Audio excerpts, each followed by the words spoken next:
नमस्कार मंडळी, माझे नाव गणपतराव बापराव फुलगे.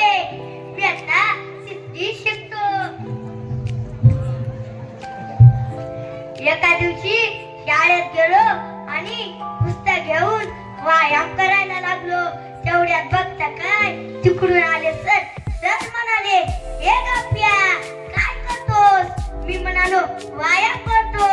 सर म्हणाले, तुझ्या बापाने केलं का शाळेत व्यायाम? टाळ्या वाजवा, टाळ्या.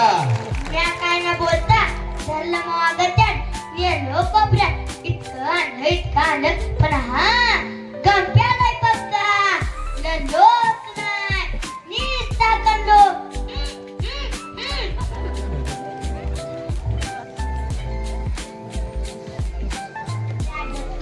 मी घेतलं दप्तर, गेलं गेटाच्या बाहेर. तिथं पारावर सकाराम बिड्या ओढीत बसला होता. सकाराम म्हणाला, ए गंप्या ये बिडी ओढायला. मी गेलो सकाराम जवळ. बिडी घेतली, लावली तोंडाला. तेवढ्यात बघता काय मागून धाडकन लाथ घातली. तोंडावर आपटलो. माग वळून बघतो तर काय गावातले सरपंच म्हणाले, तू तिथं शाळा सोड, मी तर बिड्या ओढीत बसला होय. मग सरपंच आले ना मावाजवळ. धरलं मावाकच्या नेलो कपड्या. इतकं आणलं पण हा गप्प्या लय पक्का ललोच नाही नीसता कंडो.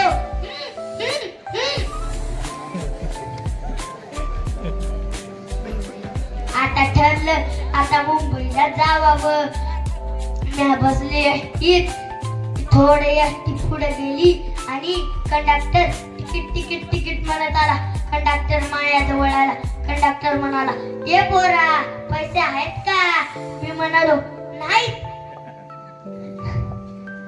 कंडक्टर मी काय ना बोलता धरलं मागाच्या नेलो कपड्यात. इतकं हाणलं पण हा गप्प्या नाही पक्का ललोच नाही नीसता कंडो.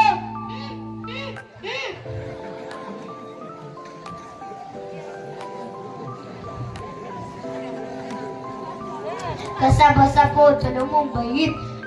तिकडे बघ काय इकडून माणसंच माणसं.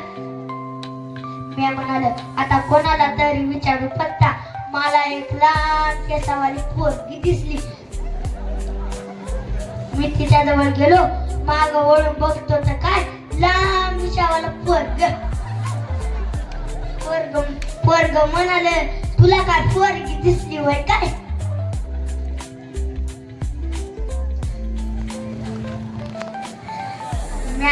मी रस्त्यावर चलत गेलो.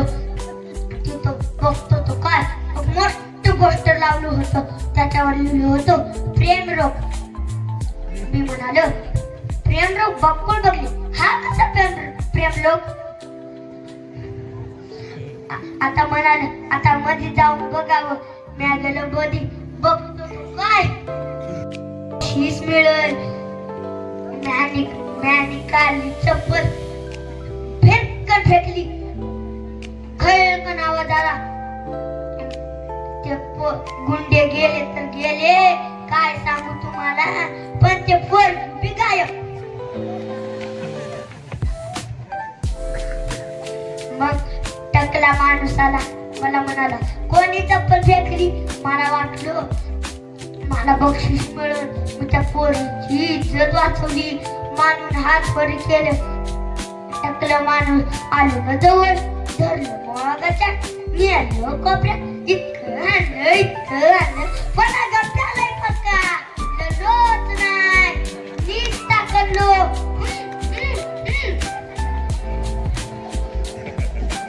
आता म्हणाल, आता मुंबईत तर आपल्याला काही नातं जुळला. आता गावाकडे जावावं. मी गेलं गावाकडे आणि पारावर सकाराम बिड्या ओढत बसला होता. सकाराम म्हणाला, ये गप्प्या ये बिडी ओढायला. आणि मी मनातल्या मनात म्हणालो, आता बिडी फाई काय ओढायचे नाही. आता शाळा शिकायचं, मोठं व्हायचं. नोकरीला लागायचं, साहेब व्हायचं. सर येतील आणि खणखण हाणतील. कुठे कुठे